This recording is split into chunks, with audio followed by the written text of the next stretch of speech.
I'm sorry, the beauty parlor was closed this morning.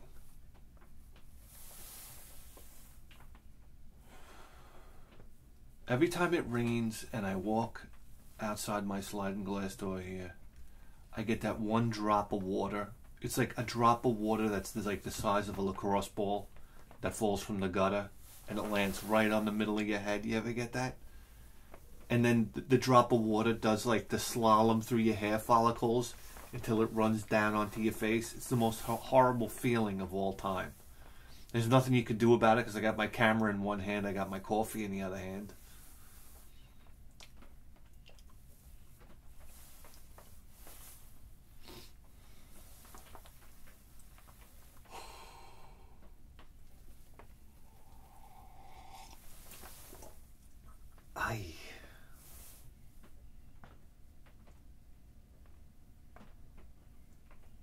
What happens if you mix coffee with Jack Daniels?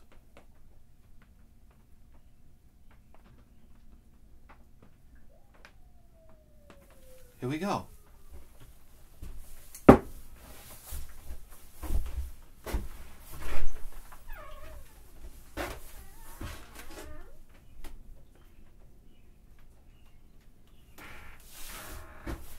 It's 3:15 in the fucking morning. You gotta lock the doors. Got MS-13 running wild out here. What are you kidding me?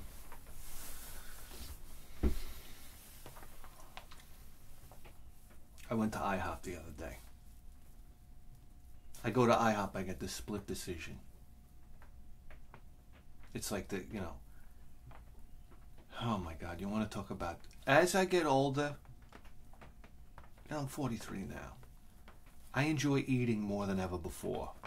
This is the fucking joke about life. You know, it's like now, when I'm in my 40s, you hit 40, your body just starts to fall apart.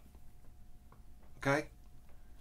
You could, when you're in your 20s, you could eat IHOP every fucking day of the week. And you won't put on any weight. But you don't even want to. You know, I used to eat like a bird. Now I go to IHOP, I feel like, I sit down, I want to put the napkin on like Herman Munster. Well, who used to tie a napkin around their neck? I'm bringing it back. You can imagine you went to a restaurant, how embarrassed you would be if you went on a date and you wrapped the napkin around your neck? Ah, fuck her, right? Fuck everybody. I'm doing it next time I go to IHOP. I got the split decision. And first thing I tell the waitress, I say, hey, listen, honey, stop pulling my chain here. You're not giving me 2 scrambled eggs. Jack it up to 4 scrambled eggs. You got the fucking breakfast sausage. All right? And what is it? You get the breakfast sausage. You get 4 strips of bacon. You get this fucking... the French toast, then the stack of pancakes. Are you kidding me?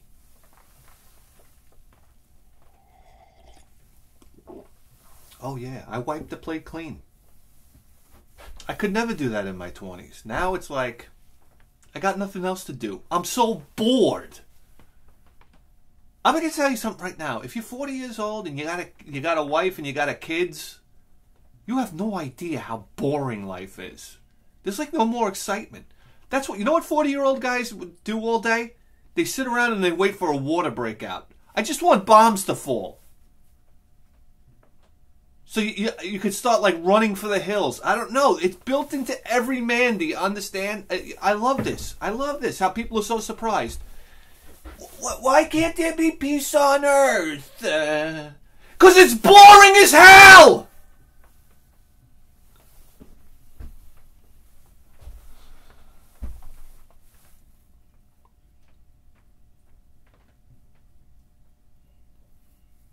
Anyhow, I'm sitting there and I'm eating my IHOP and I'm realizing, like, I'm starting to self-realize what a fucking gavone I am. And I said to myself, you know something? Fat people got a real skill. They have a real ability. And they're shameful of it. They're ashamed of it. I said, I thought to myself, oh my God.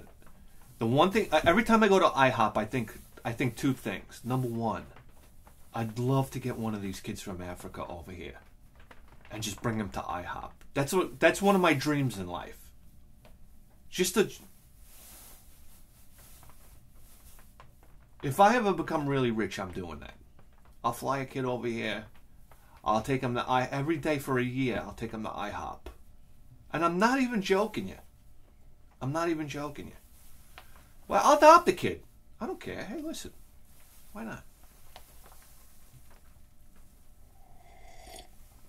The other thing is, I got this really fat woman at work. I thought my camera was fucking me tender for a second there. I got this really tremendous. This woman's fucking huge. I said I would love to take her to IHOP and just say, honey, here's a blank check. Because I want to see, like, watching a fat person eat is something you don't see. They hide it. They're always shameful of it. But I got news for you. When they get in their zone, I mean, this is like watching a top fuel dragster of eating. I'll just say, listen, honey, I ain't going to judge you. We're at IHOP. Let me see what you can do, baby. I almost get turned on a little bit.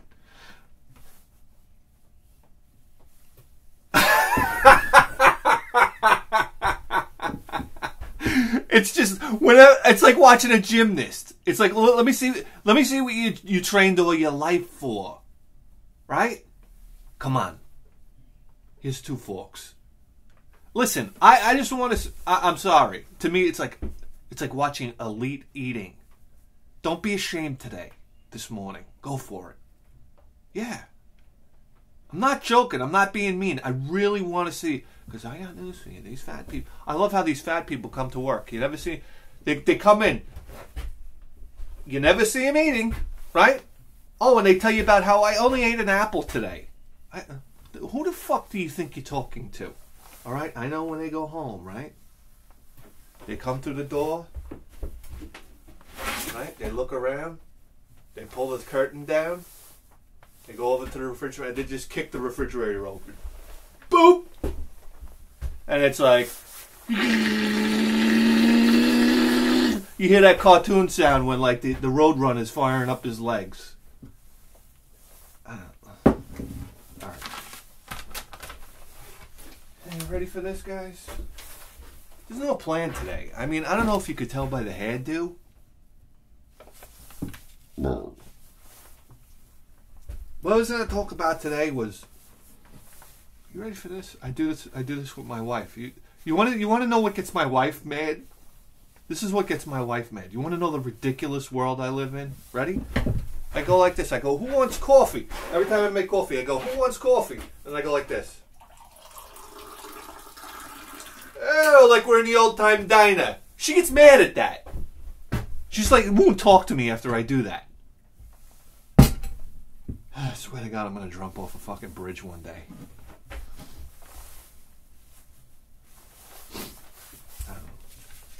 Alright, so, listen. Here we go. I don't know if this is going to be a good idea. This is going to be a fucking great idea. You know what? There are some games out there that, when I saw the intro for them, I got so fired up. Do you understand? And what I figure we'll do is we'll watch the intro together. And, I don't know. We'll just talk about it, huh? Top of the list. Let's get right into it. How many of you remember this one?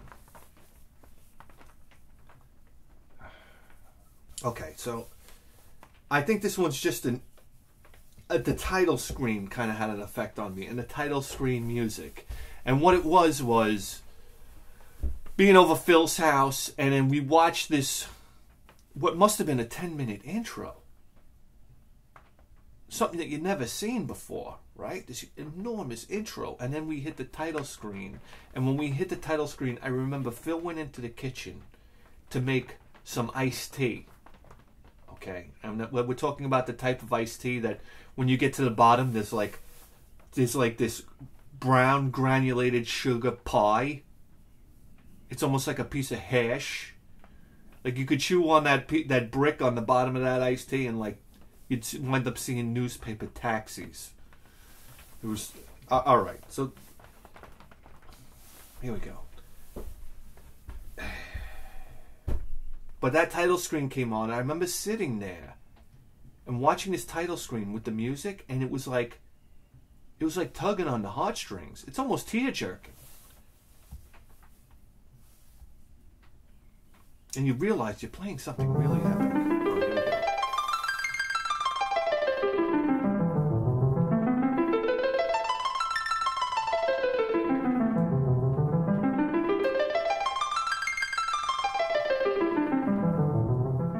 And this is like Super Nintendo, the harp.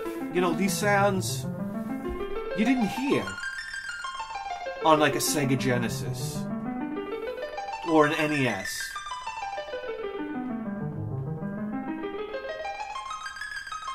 So simple too. Oh, but here it comes, right?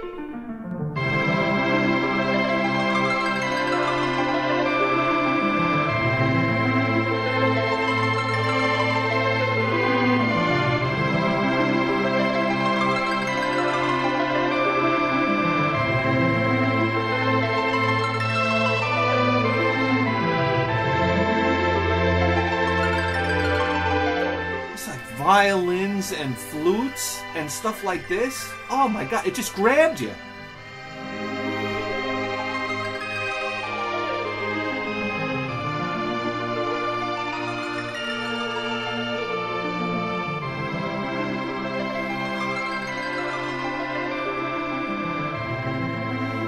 Wow, and to listen to it now. To listen to it now and as an older person, it not only does it draw on nostalgia, but it makes you think about your mortality, right? Memories of hanging out with Phil, carefree days where it was just like, you know, permanent vacation. Iced tea and Final Fantasy. Please. Please.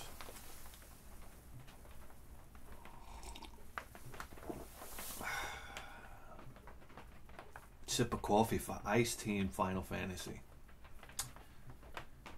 My God. Remember the experience you used to get when you would fight the behemoth? Remember that one? You go around trying to get the behemoth to get all the experience points. Oh yeah. Leveling up, baby. Grinding. Phil and I grinding. My God. Here we go. On to the Sega Genesis. And now this introduction was really powerful for some reason. I don't know. I love this game. I loved it. I think I traded somebody in school for this game. I remember getting it. Big old instruction manual. I knew I was in for a party. And when that intro screen hit, I was like, oh, baby. Here we go.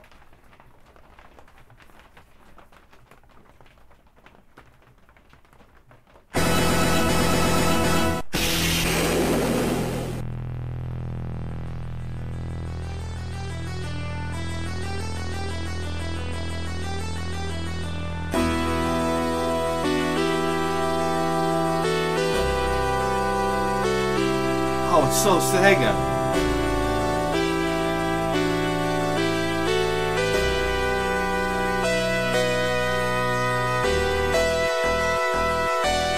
Ah, those parallax scrolling clouds in the background. Look at that. How many layers? Here we go.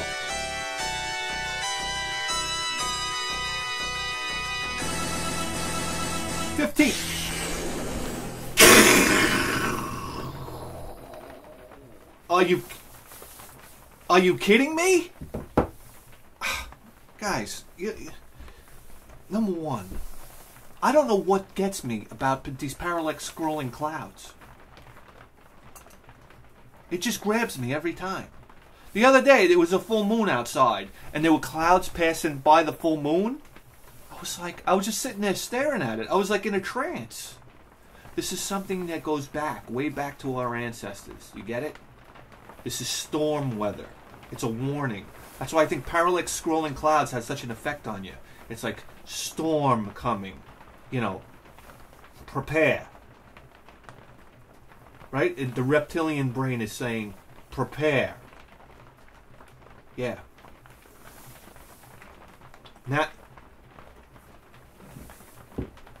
Nowadays, it's like storm weather's like, all right, prepare. Get a sleeve of Oreos and fire up the Netflix. All right, anyway. But Sword of Vermilion, what a beautiful game. Oh, you're talking RPGs here? Come on, man. What was so interesting about Sword of Vermilion is that it was so standard RPG, walk through town, then first person, walk through map maze, excuse me, go into dungeon, just like a real hardcore RPG, but then when you would go into battle, it was like action RPG. Your guy would walk around with his sword like this, just walking into monsters. But it was okay, because you had different armors, different swords, and different, you know, listen, I'm going to tell you right now, the fights were weak. They were weak, but they were fun. And then you would fight the big boss, right? The big sprited boss. Yeah, like a big skull and something like this. That game was entertaining. It was just entertaining. It wasn't the best RPG of all time, but fuck if it wasn't entertaining. And there's a bit of a story there. And I mean, you know, Sword of Vermilion.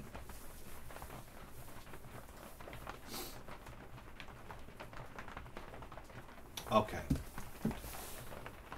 This next one was on the TurboGrafx 16. And I just remember being so excited. These are all RPGs for some reason. But hell, that's what got me off as a kid. This game right here, I remember, listen, I wanted RPGs for the TurboGrafx 16. Okay? I wrote a letter to the Turbo team complaining. I don't know if you know that. Sandy wrote back. She blew a lot of smoke, you know what I mean? She wasn't really giving... She did her best. She wasn't giving me anything I didn't already know. And I didn't have the internet back then. So, you know what, Sandy? I should have been on the Turbo team! She gave me a lot of fluff. But that's alright. At least they answered. Handwritten letter? Come on! TTI, baby! Turbo Technologies Incorporated. Turbo Team. Anyhow. Where were we? Oh, yeah. So, you can only play Dungeon Explorer so much. I love the game. But I was craving another RPG. So when I got this game right here, oh my god, I was so excited. And when that intro screen hit, oh, the colors. I think I'm going to have a stroke soon. It's like sometimes I feel like one eyeball just starts going this way. I'm going to stroke out. Okay. Here we go.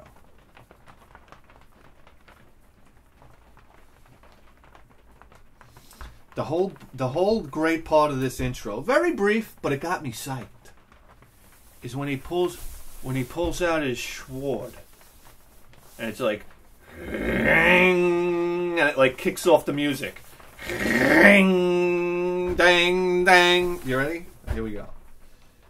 Here we go.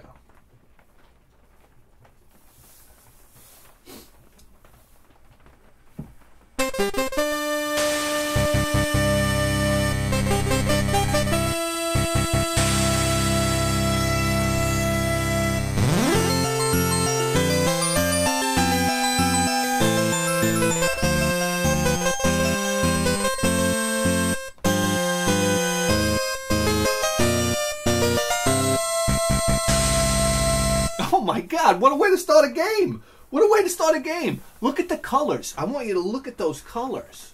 Alright? Look at how clean those graphics are. And I mean, what an intro, man. What a way to start an epic adventure. Honestly. And we all know Newtopia, man. It was like the Zelda ripoff that was worthy of it, right? Yeah. So, I mean, this is the kind of stuff. All right, you ready for this one? Getting back to Sega Genesis here. This is... I got news for you right now. This game, this is how I met my buddy VS. With this game right here. Gotta understand something. My buddy VS grew up, Polish family, right off the boat, farmers. They came here, the United States. All right. VS joined soccer. His father put him in soccer. All right, trained him like a soldier his whole life to play soccer. Okay, VS tells me stories about how his father used to run up and down the field screaming at him in Polish. You know, hit the ball, do this, do that. Your teammates suck. You're not doing this right. I mean, we're talking about just like training VS like a wild animal. He became like elite soccer player. Okay? But VS hated it. Because his old man was constantly on his back. Too much pressure. I get it.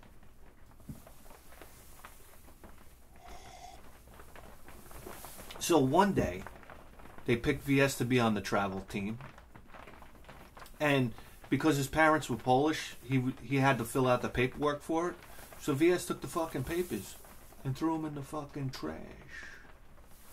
And then when it came time to play travel team, his father's like, all right, suit up, let's go. We're going to play soccer. And he's like, well, I don't have the paperwork. And his father's like, well, what happened to the paperwork? He's like, I don't know. I thought you were going to fill it out.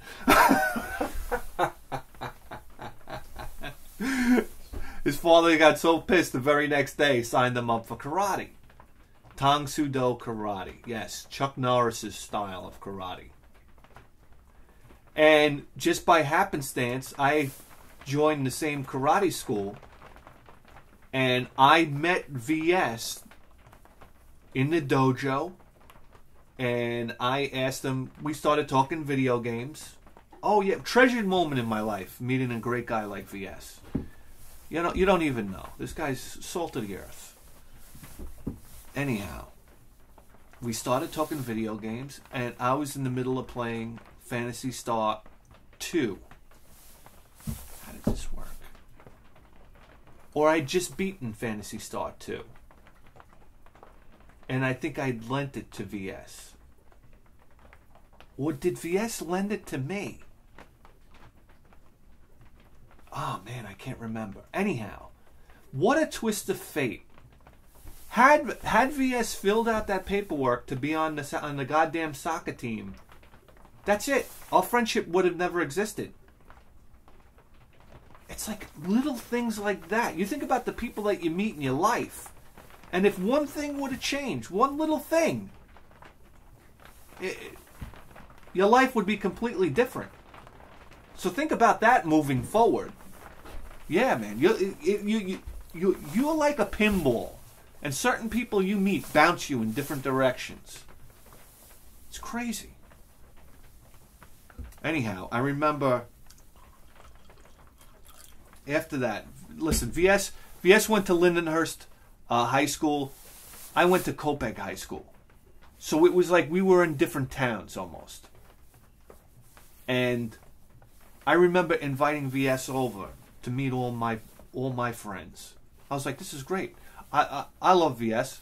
I said, he'll come out, he'll meet all of my friends, and then, one big happy family, right? Well, I remember when I said, VS, come on, we're gonna go over to my town and whatnot, and we'll go hang out with my friends. And it was snowing out.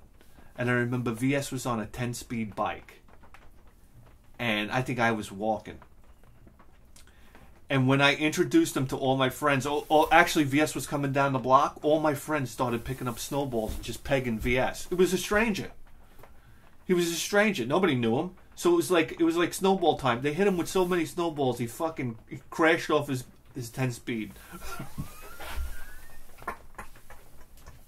And I remember, because it was my friends, I'm like scooping up snow, like, because you got to be part of the crew there.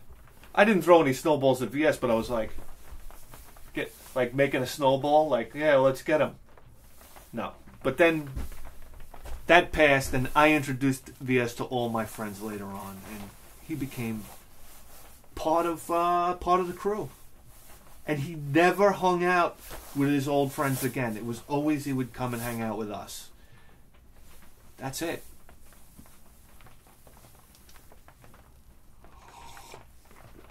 And then the drinking started.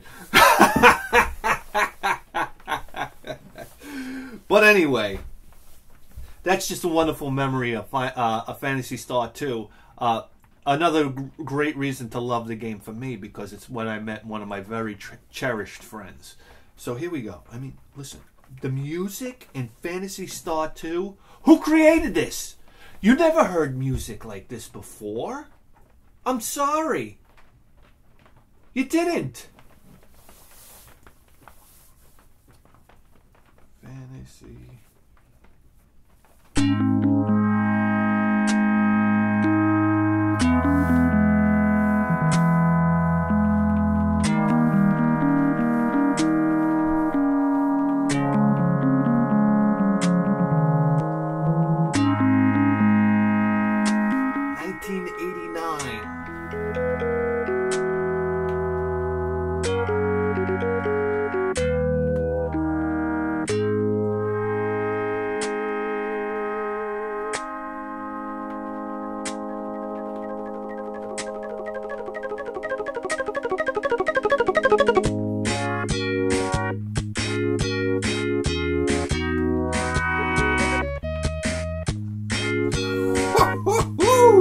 What is this, Moda?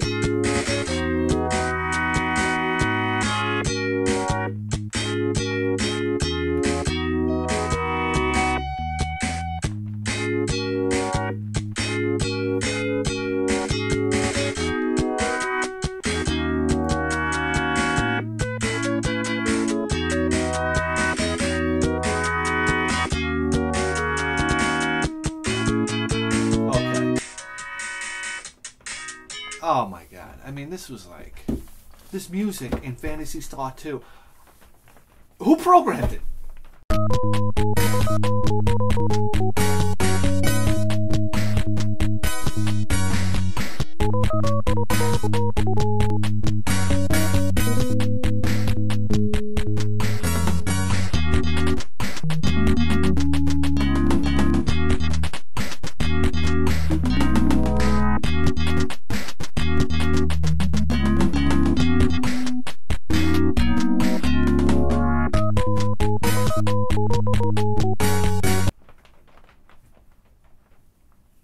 My God.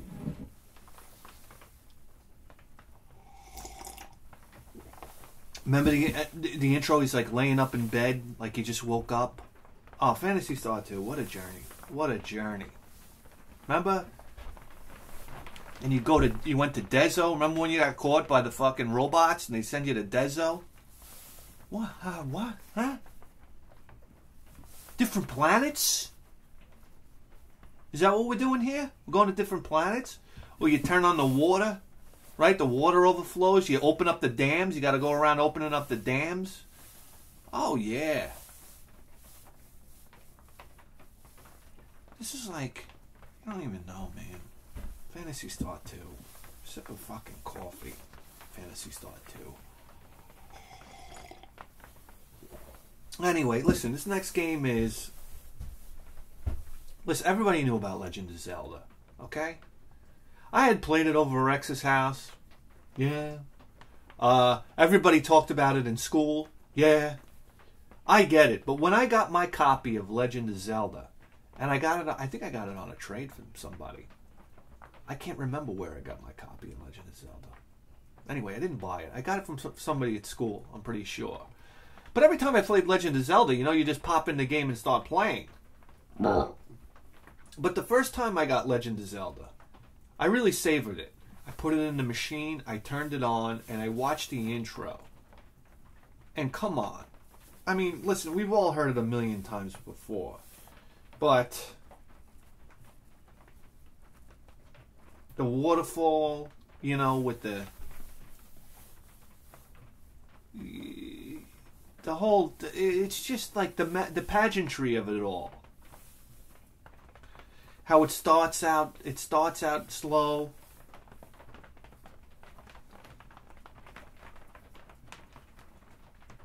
Ding, ding, ding, ding, ding, ding, ding, ding, ding, ding, and it's like dun dun dun dun dun dun dun dun dun dun dun dun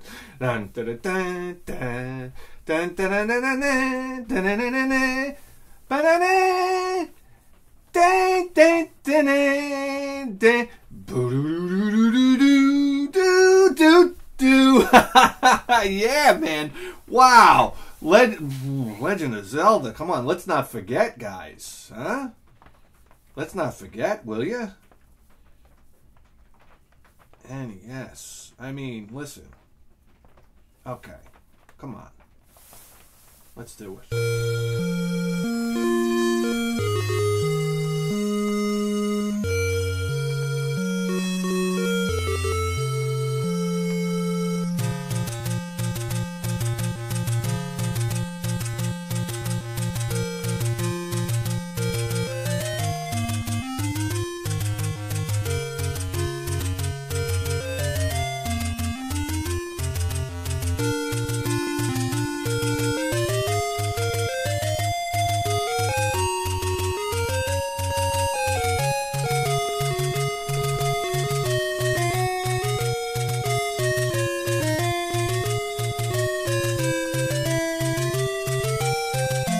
The guy on the maracas is a little slow, right? That's all right.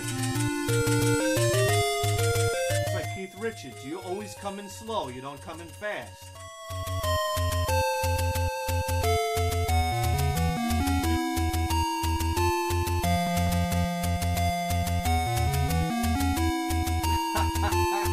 Good stuff, baby. Any way you slice it.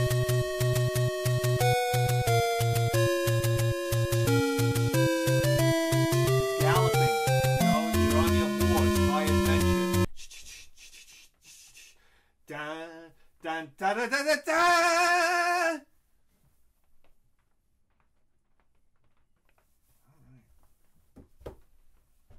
All right, here we go. We're getting back to the TurboGrafx 16, and my anticipation. But I bought it almost launch day for this role-playing game, Super CD role-playing game. I think it was the first Super CD role-playing game I had ever played. Yeah. And I remember buying it and being like, the anticipation for this game, the name of the game. I remember getting a Turbo Force magazine, or was it Duo World, and they did a whole spread on this game, and it was like, oh my god, it's a hardcore RPG on the Super CD. And the CD had a big booklet in it. Like it was like bigger than a normal booklet. So I'm so used to holding my TurboGrafx games, I could feel the extra weight in the game. It might have been a few grams, but I could tell. And it was just like, oh my god, extra pages. It got all its items lists, its weapons and armor descriptions. Here we go.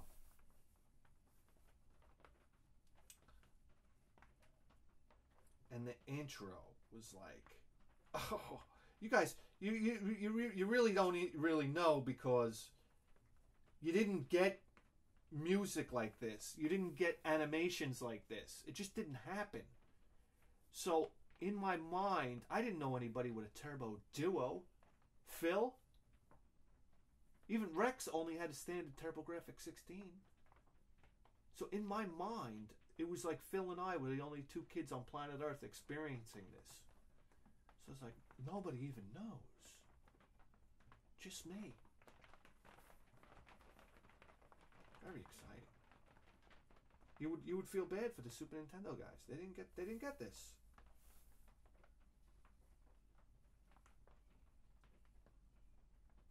Here we go. You ready for this?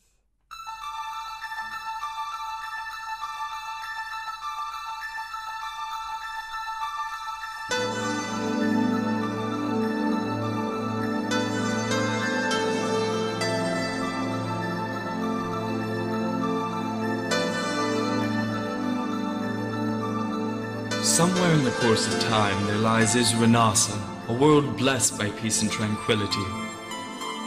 Surrounded by seas of sparkling cobalt, the lands of Isranasa were once divided among 5 kingdoms: Farlane, Wingard, Norland, Sordis, and Mortavia.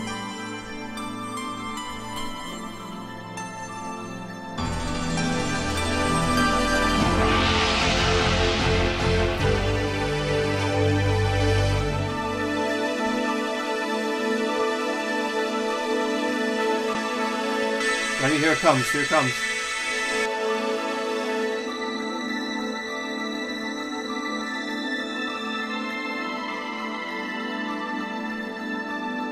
Of the 5, Farlane prospered under the rule of King Corwin the Just. But it was a prosperity that ended on the night of the 7th moon, when Farlane's capital, Sylvan, was unexpectedly invaded by a horde of savage monsters. Like, there's one part I'm waiting for, where it goes like, here it comes, it goes, Despite the seemingly hopeless situation, Farlane prevailed.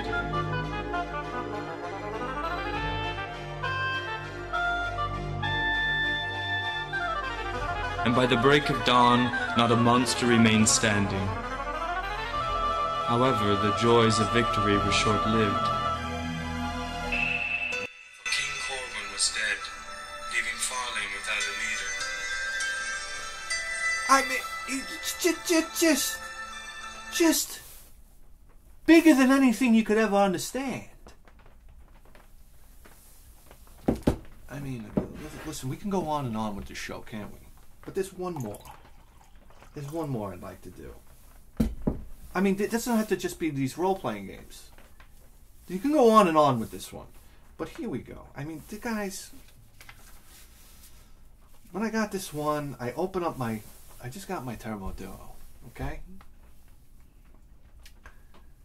And I was saving this game. You know, I'd put in Gates of Thunder. I'd play a little Bonks. I'd play a little Bonk 1 and 2. I'd play Gate of Thunder again and again and again, and then I saved it. And it was that moment where I was like, all right, I'm ready for it. And I wasn't ready for it.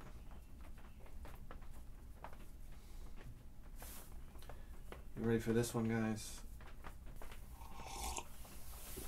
It was at this point that I'd hear my CD spinning up, the CD player. I was like, oh, gently now.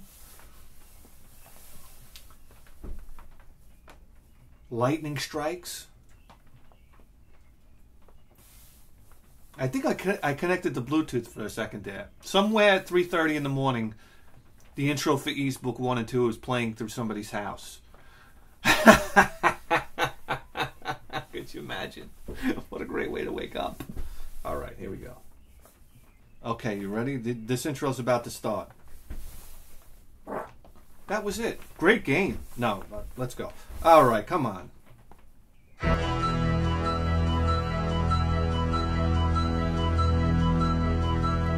Falcom Hudson Soft.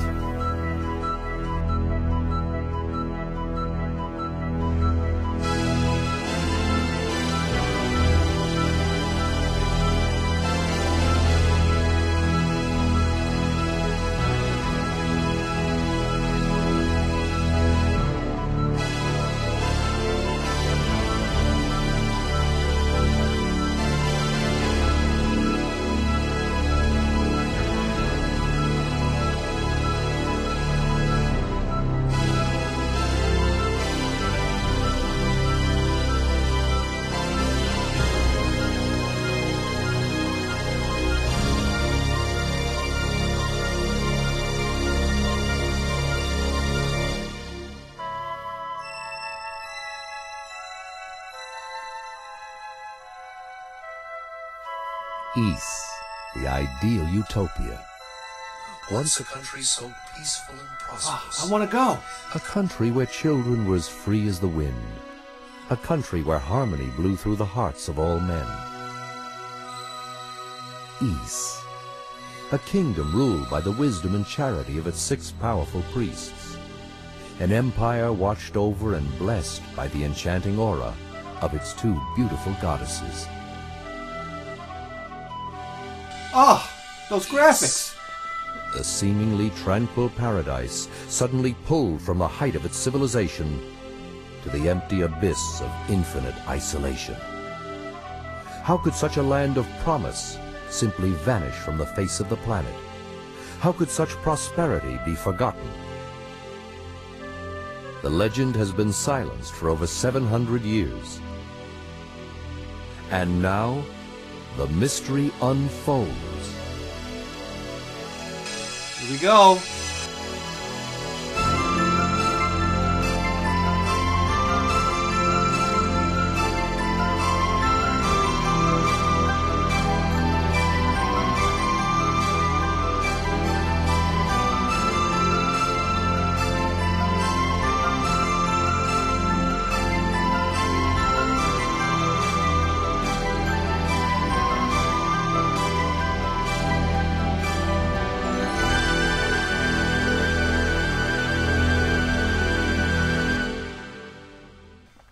Oh, baby! Baby! They don't do it like that anymore! Oh, yeah! He's book 1 and 2. Anyhow, I don't know. That's it. Those are intros that tripped the boner valve when I was a kid. That's about it. You tuned in to the greatest video game program in the history of human civilization. And you better believe that. With the 4K face!